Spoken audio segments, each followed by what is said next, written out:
at every, point where you reflect back on your life, you realise you never ever knew the script. Back at 17 years old in Japan, I wouldn't have had a clue what I was going to be doing. At 54 years old, sitting here with you today, and you look back and you go, wow, it's been pretty cool fun, and I think that I've done all of the things that I would have wanted to do if I could have imagined what they were, as long as I apply the things that I've learned, as long as I chart a course with, some humility and understanding. Now that I'm quite a bit older, 30 odd years older, you probably don't appreciate the big risks that you're taking, but they all seemed manageable at the time. Welcome to episode 161 of Be The Drop, a weekly interview podcast sharing stories from people who inspire and motivate others to help you learn how to tell your story. I'm Amelia Veal, Director at Narrative Marketing and firm believer in the superpower of storytelling. Many factors contribute to building a successful business. Strategy, structures and procedures all contribute to improved performance. Something that is less tangible, but arguably more important, is the business relationships that underpin growth. For it's the people within your organisation and the relationships they develop that actually make the business successful. James Serra is the Joint Managing Director of the Serra Group, a third-generation family business established in 1961. The Serra Group comprises of Serra Constructions, a commercial construction contractor, and Hindmarsh Plumbing, a commercial plumbing maintenance and water treatment contractor. In today's episode of Be The Drop, James discusses his role in maintaining the family business values through growth and expansion. He reflects on how an exchange to Japan helped shape his life learning approach, and also shares his top tips to build successful business relationships. This is James's version of Be The Drop.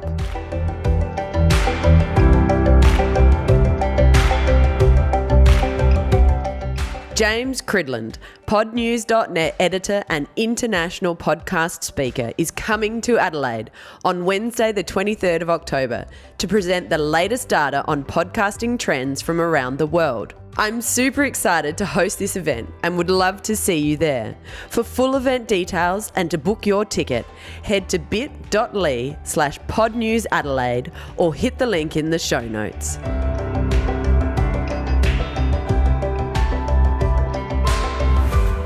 Well, James, thank you so much for joining me for our next episode of Be The Drop. Thank you, Amelia. Now, you've got your item of significance and you've just told me it is going to be revealed like a room on the block. It is. Which is possibly the best lead-in I've ever had. So, James, please reveal. Okay. What I have here, Amelia, is a 1983 Collins Day to a Page diary with a very cute sticker on the front.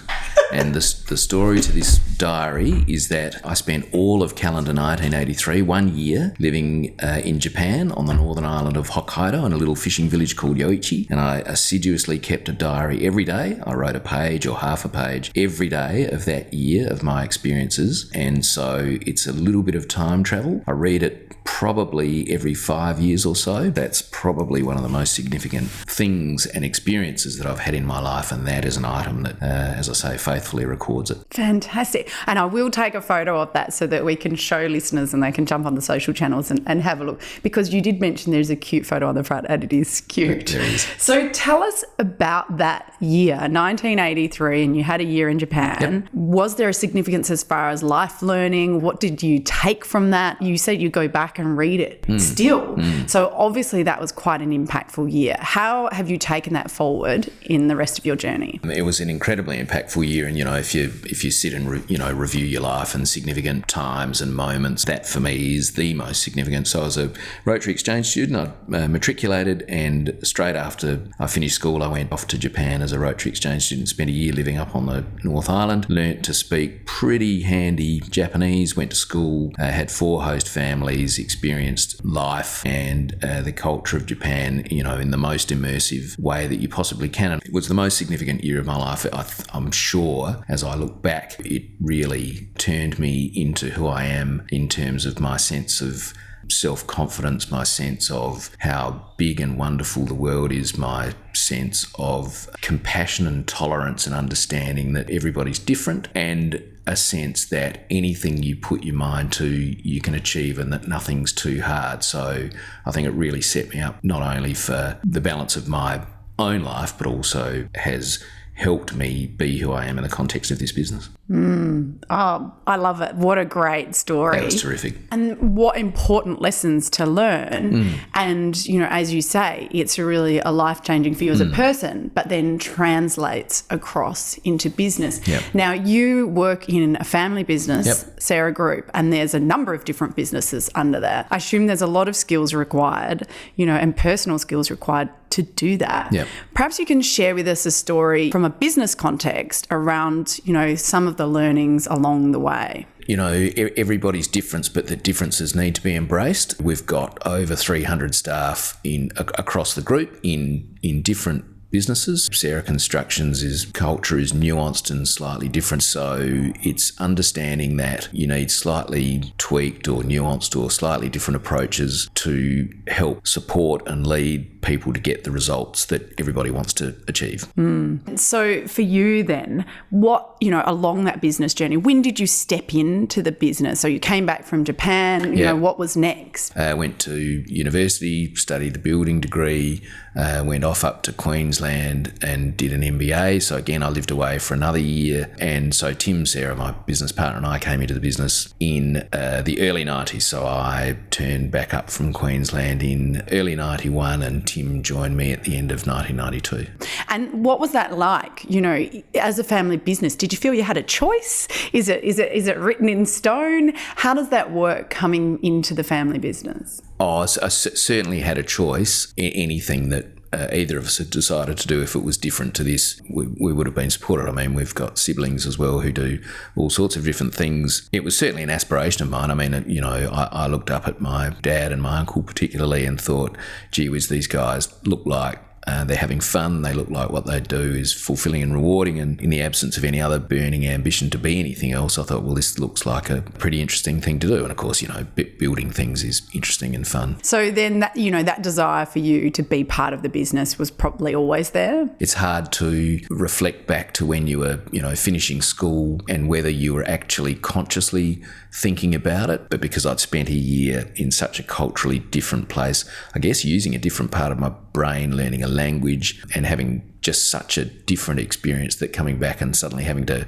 knuckle down to full-time technical, you know, obviously very challenging study kind of didn't work. So I really made a bit of a mess of first year civil engineering, and so then transferred to the building degree, as I mentioned, and that was more stimulating. That then I think naturally led me into thinking, well, yep, this is okay. This is something that I can aspire to. I hope my dad and my uncle want me in the business. And you also mentioned you studied your MBA too. Yep. How important is that as part of, you know, helping understand a business management context? Oh, very much, because it's almost like learning a language. Obviously, you learn some technical, analytical skills, but you're also really learning the language of business. A bit like marketing, for example. It's a framework for understanding why you should do things in a certain logical, systematic way. So I found it very valuable. You hear lots of comments now about millennials and what they don't know, you know, it's that the younger generation. But, you know, coming in as a young person into business yourself, did you feel like you had enough knowledge and experience to do that? In hindsight, probably not, Amelia, but again, you know, youth and exuberance, and certainly from my perspective, the experiences that I'd had relatively recently in terms of things like Japan, as long as I apply the things that I've learned, as long as I, you know, am not reckless or, you know, silly about it or big-headed, or, you know, you've got to chart a course with, you know, some humility and understanding that people are going to look at you and go, well, you know, you've just been handed this on a plate. Why would I listen to you? So you've got to do all those things. But now that I'm quite a bit older, 30 odd years older, and you look back and you go, wow, that was pretty audacious, but it was fun. You probably don't appreciate the big risks that you're taking, but they all seemed manageable at the time. Hindsight is a wonderful thing. You were young and, you know, you say you didn't appreciate the risks, but Sarah, you know, the Sarah Group has continued to grow, you know, and the organisations within the group have continued to grow. So you've obviously got a few things right, yourself and Tim. Yeah, no, that wasn't to say that we didn't appreciate the commercial risks. It was I guess more the, you know, organisational risks in terms of, well, this seems like the right thing to do, let's just do it. No, we knuckled down and we worked very hard, because you'll recall the early 90s was that period of Paul Keating's recession we had to have. So the business environment was terrible. Our business, like a lot of others, really wasn't kicking too many goals. And I think it was, in a funny way, quite a good introduction to business and quite a good way to have to start your career, because we just assumed this was the way business was, and it was just hard. And as a grounding, I think that was very valuable for us, because when, eventually a few years down the track, real success came, we went, wow, this is just terrific. Whereas I think if we'd come in at a time when the economy was really buoyant and the business had been performing beautifully, then we wouldn't have learnt some of the hard things, I guess, that we learnt without realising at the time. Well, if your business can survive during the tough economic times, then that really sets yourself up well. Yeah. Is there anything you think that was key, steps or policies, procedures, approaches that you implemented that really helped with the foundation of that growth? Yeah, very much so. And Tim cottoned onto it very early in our working lives together. This is Tim Sarah. And that was focusing on people and very, very strong HR practice through that life cycle of, recruiting scientifically, having great systems for, onboarding and inducting for career development. Any business can have a product and a market and distribution and all of that stuff, but a really intense focus on best practice HR practice it has been what has set us up for success and kept us going so well for so long. And we've been talking about the Sarah values, and one of those is that it's people first, and that's across internal people and your clients as well as your subcontractors. It's all these relationships with people. So it is something that's really been built into the DNA here. Yeah, definitely. All the internal stuff we've just talked about in terms of looking after that community that is our staff, and it extends outside as well. Obvious ones are looking after your customers and making sure that they have a good experience and they get delivered what they were promised. But it's also, for example, with our subcontractors, we have a system for qualifying them to ensure that subcontractors that aspire to take on bigger projects with us get nurtured through levels of competence, not only in terms of, say their financial capacity, but also their technical capability. We help lift them up. We help them be successful just in the same way as we look after the people inside our business. Yes. And so there is, across the business, the different businesses, there is a lot of managing different people. So, it's great that from so young, as young business owners and managers, you were really identified that people element. Where do you think that knowledge came from? I guess it's innate, and therefore it must come from, your environment. And we keep talking about family. We put it back on our upbringing and our family life and values and the way that we were brought up. Those then are reflected outwards in terms of the way that we try to, as I said, nurture this family. I grew up in a family business as well, and it's funny because I deliberately phrase it that way, that I grew up in a family business, because I do think that it becomes an extension of that family unit. But obviously, and you're talking about some of the real benefits that have come from that, that innate knowledge as you grew up in the family business. What about the challenges of that? Does it make it harder to work with family? We've got 3 children each, and, time's marching on, and we're working hard now to make sure that we, have that thought piece around how do we give them the opportunity and the option should they want it. How do we make sure we don't pressure them, and so on and so forth. So that's just talking about our own Sarah family. In terms of the broader business, the big challenge for us as we continue to grow and be successful is to ensure that we keep that family feel. So in other words, we grow in a manageable sense and never ever let culture be diluted or pushed aside by systems. Yes, it is challenging, because with growth, with more people, it's harder to keep that circle of communication and to do it. But 300 and those values are still very strong across the organisation. Yeah. What is the ways that gets communicated internally? Like, how do you make sure that those values come from the top right down to the bottom? Yeah, again, it's back to that concept of HR best practice and ensuring that we're thinking of everything and that we're running programs, whether they're graduate programs or, leadership programs, ensuring that every day ostensibly we're thinking about ways to, as you say, communicate through all sorts of different ways and means, formally and informally, so that people have that sense of belonging. They see the way that their immediate manager and their manager's manager behave and interact with one another, and reflect those values of, care, respect, on honouring their word, not dodging hard issues, but then not finger pointing either, but being grown up, being mature, caring about stuff. So it really is a top down, it comes down each layer of management authentically down that way. Yep, that's a great way to describe it. So then for networking, and you're saying it suits your personality, what if somebody's a little bit shy about networking? Do you really think they need to push themselves through? Is it an important part of building business? Look, I think it is, and networking means different things to different people, so I can understand that people that are a bit reserved and shy, that it might sound scary and not something that they would find natural or enjoyable. But if you feel that way, then just be yourself, make conversation. Don't feel as though you have to sell or necessarily shove a business card into somebody's hand, but just be open, friendly. Leave a good first impression on people. Just have people think, oh, I met Fred. He was a nice guy. That's the first step in the door, really. So that's very much just about relationship at any level.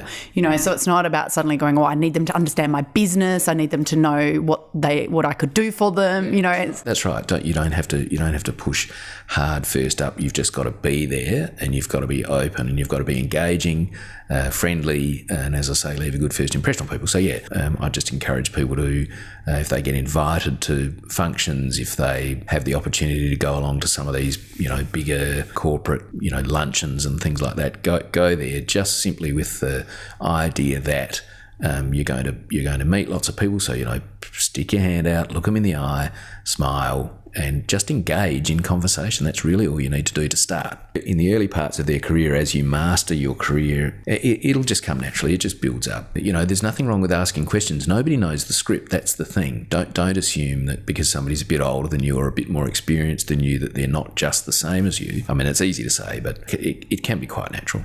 And so then for you, as far as, the growth and to where you are now, did you have mentors along the way? Was there other things like that have really helped? I'm smiling because my dad has been, a huge part of my life, my whole life, and I just looked up to him, and I saw what he was doing, and he was involved in things like Rotary, in things like all of the professional associations associated with the industry, so the Institute of Building, the Master Builders, and so on and so forth. And I just looked at him and thought, okay, that's what you've got to do. And I think going right back to the beginning, the self-confidence that I developed in doing things like going to Japan and going to Queensland and so on, coupled with me having this view that, and that's maybe where I thought, my dad seems to know everybody in Adelaide, maybe that's the way you need to do it. So I went to him and said, right, I want to get involved in all these things. I want to join the local Rotary Club. I want to, join the Institute of Building, and so on and so forth. And that led to things like the Property Council. And as I say, it's from the perspective of my personality, it's something that fitted, it's something that I enjoyed, it's something that felt really natural. So I just went ahead and did it, and I thought, gee whiz, if work can be as much fun as this, it's not too bad. And in a way, that's another way that you can help share and extend your knowledge. Yeah. Yeah, so for example, I used Property Council for example, and they've got a young person's forum called Future Directions, and I've had plenty of occasions where they've asked me to come and speak and talk about how do you do networking, and all that kind of thing. So that's really enjoyable as well. So if you look back, at your young self in Japan in 1983, the journey that you've taken, is it the one you expected? Would you have done anything differently? That's a really cool question, because at every, point where you reflect back on your life, you realise you never ever knew the script. Back at 17 years old in Japan, I wouldn't have had a clue what I was going to be doing. At 54 years old, sitting here with you today, and you look back and you go, wow, it's been pretty cool fun, and I think that I've done all of the things that I would have wanted to do if I could have imagined what they were. Yeah. So, and then what do you think then, looking forward, what's going to be the next exciting challenge then? I think it's going to be ensuring that the growth that we've enjoyed over the last 5 odd years, particularly with Adrian Esplin on board, is sustained. And that's not to say we need to sustain the growth trajectory, but we need to keep the business sustained at a level where we can continue to develop career paths for people, have them feel as though they're progressing, not just treading water. So we're going to have to make sure that we think creatively about different things that we can do, as I said, all the while making sure that we don't have systems and processes subsume family values and culture. Great. Now, in conclusion, though, yes, James's Be the Drop tip. So first and foremost, listen. So, and when I say that, by listening, I don't just mean hearing, I mean listen and seek to understand. So don't just hear the words and start thinking about an answer. Hear the words, but listen to them and ask questions and make sure that you absolutely understand what it is that somebody else is telling you. Number 2 is put positive ideas in front of people. So, as a manager, we talk a lot about performance and development reviews, and that's certainly a language that people are very familiar with in this organisation.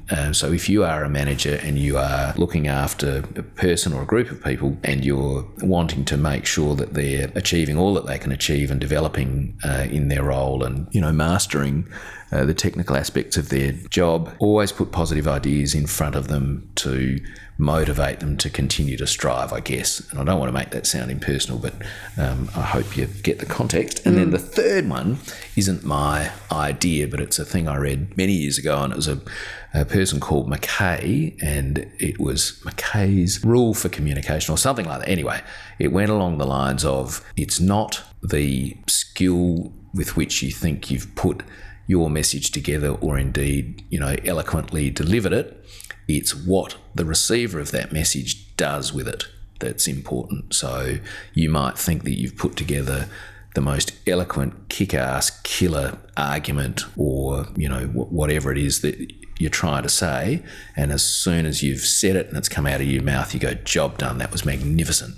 But if to the person who's listening to it through their 2 ears, it doesn't hit the mark, it agitates them, it upsets them. It's what they do with the message that's going to either make it effective or not. So you really need to think, it's a bit like that first tip about listening, you really need to think about the person and their personality and their background and their current role and all of those factors, and craft, your message that way to ensure that not only the effect on them is positive, but that you can then, I guess, engage and start a conversation. So you really got to be careful about that.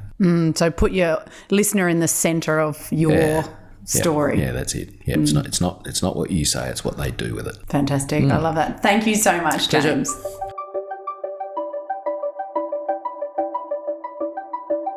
Thanks for joining me for another episode of Be the Drop. Don't forget to subscribe in order to ensure you never miss out on one of our weekly episodes. Be the Drop is produced by Narrative Marketing, where we believe that stories connect individuals and that powerful storytelling can positively impact the world. To unleash your storytelling superpower, visit narrativemarketing.com.au or check out our social links in the show notes. To contact me directly with any specific comments you have, you can email me via amelia@narrativemarketing.com.au. And don't forget that whilst a task or challenge may seem overwhelming, a waterfall begins with one drop.